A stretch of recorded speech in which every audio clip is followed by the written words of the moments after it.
Salve, salve galera! Aqui é o professor Guilherme Rezende e hoje nós vamos tratar de um tema extremamente importante que é legítima defesa da honra, a DPF 779, aqui com uma abordagem bem completa, falando sobre o Tribunal do Júri e sobre o direito penal. Não percam esse vídeo. E antes de mais nada, eu quero convidar vocês para seguirem o canal do Estratégia e ativar o sininho aqui para novas notificações. Galera, o procedimento do Tribunal do Júri, ele é todo diferenciado. Primeiro, porque ele tem previsão constitucional. Segundo, porque nele a gente verifica uma série de exceções que vão diferenciar daquilo que a gente tradicionalmente estuda no processo penal. Querem exemplos? Aqui nós temos um procedimento bifásico ou escalonado. Nós temos duas fases, o sumário da culpa e o juízo da causa. O primeiro presidido por um juiz e julgado por um juiz, e o segundo presidido pelo juiz, mas julgado pelos jurados. O juiz vai ter o trabalho apenas de conduzir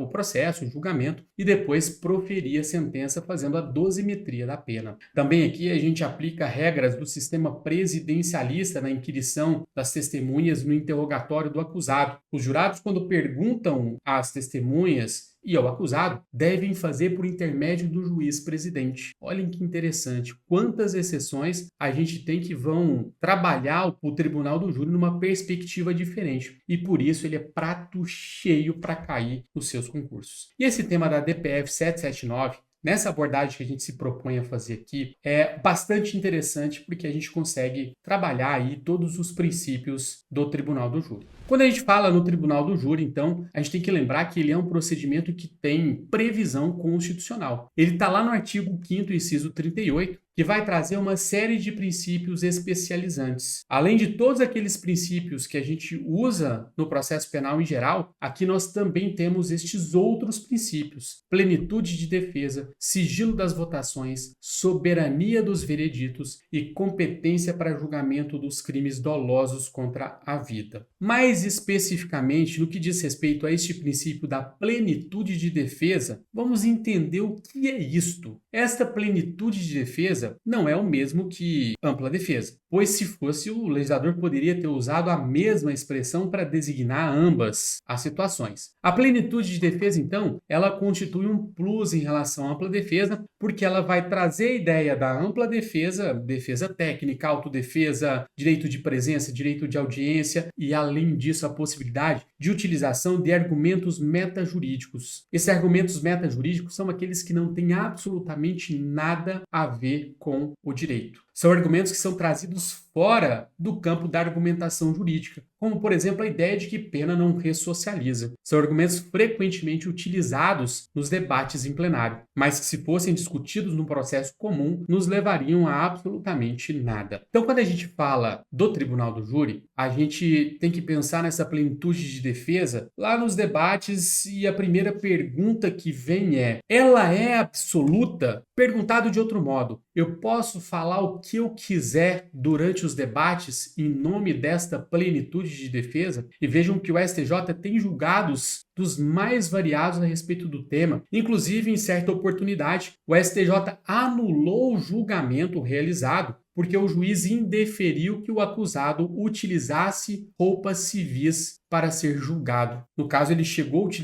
trajando as vestes da penitenciária e pediu a troca dessas vestes. O juiz negou sem fundamentar e o STJ anulou esse julgamento. Então vejam aí qual que é a abertura deste princípio da plenitude de defesa. Mas vem a pergunta: ele é absoluto? Eu posso fazer o que eu quiser durante a sustentação em plenário? E a resposta aqui é não. Existem limitações às falas durante o julgamento. A primeira dessas limitações, ela consta lá do artigo 478 e 479 do Código de Processo Penal. Eu não posso fazer referência à decisão de pronúncia, decisões posteriores que julgaram admissível a acusação ou determinação do uso de algemas como argumento de autoridade. Também não posso fazer referência ao direito ao silêncio do acusado durante o seu interrogatório, a falta de interrogatório, porque isto poderia comprometer aí a convicção dos jurados, já que o silêncio ele é antinatural, né? Galera, e as limitações não param por aí. Nós temos também aquela do 479, que vai dizer, olha, eu só posso usar em plenário, fazer referência em plenário, aqueles documentos que forem juntados aos autos com 3 dias úteis de antecedência à data de julgamento. Nós tivemos também novidade importante aí que foi introduzida pela Lei Mariana Ferrer, que trouxe aí o 474A para o CPP para dizer o seguinte, olha, durante a fala você não pode fazer referência a circunstâncias ou elementos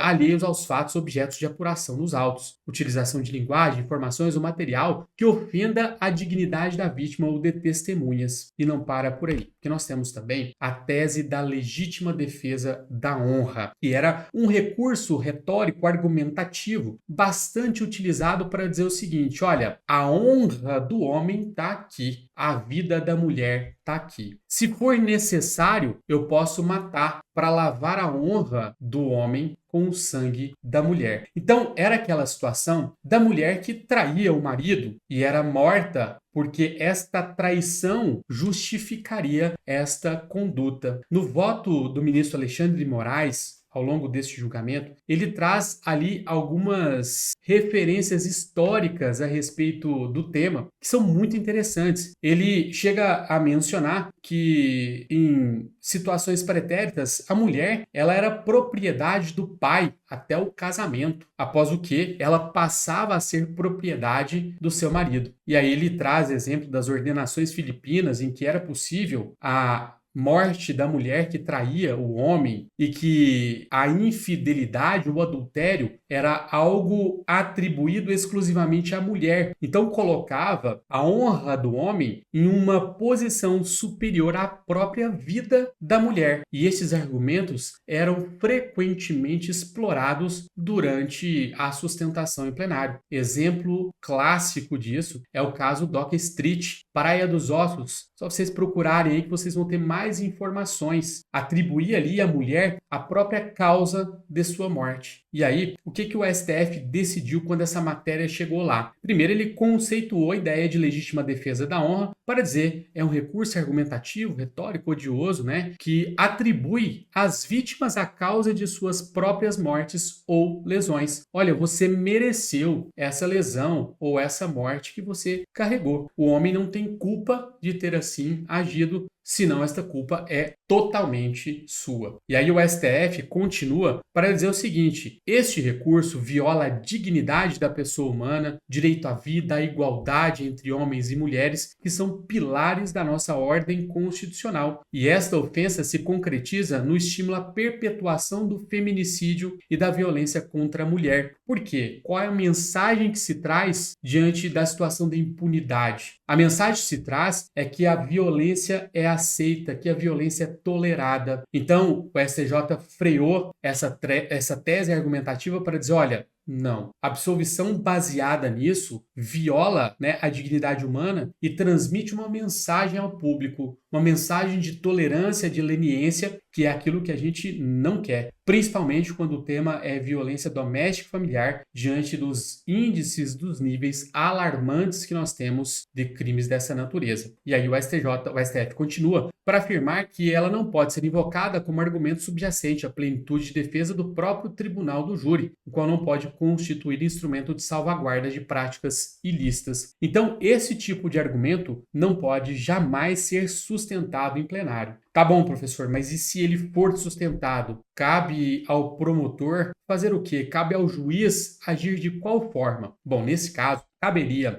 ao membro do Ministério Público se insurgir contra esta manifestação, consignar essa informação em ata e, em caso de sucumbência, interpor recurso, buscando a anulação do julgamento. Então, o promotor se insurge, pede que isso conste em ata, e o juiz deve adotar esse caminho também, constar isso em ata. No final do julgamento, se o Ministério Público perder, ou seja, se o réu for absolvido, cabe ao MP interpor recurso buscando a nulidade desse julgamento, porque manifestamente contrário à prova dos autos. A esse propósito, nós temos também o tema de repercussão geral número 1087 do STJ, do STF, que veio nesse mesmo sentido. Disse o seguinte: olha, a soberania dos vereditos não impede que o Ministério Público interponha recurso contra uma decisão absolutória, mas o tribunal só vai anular esta decisão se a tese sustentada pela defesa for algo que viola a decisão do STF e princípios constitucionais, como é o caso da DPF 779.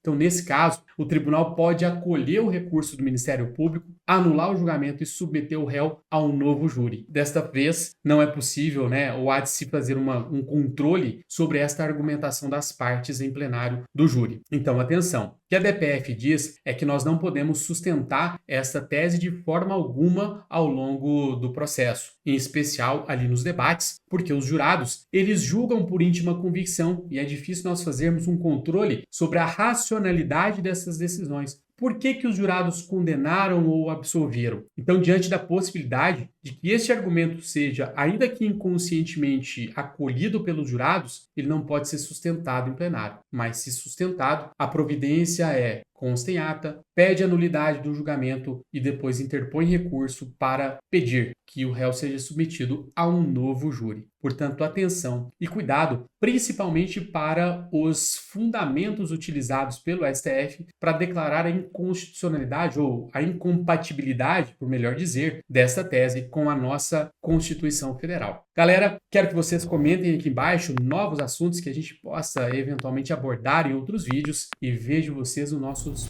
próximos encontros por aqui. Um grande abraço a todos e bons estudos!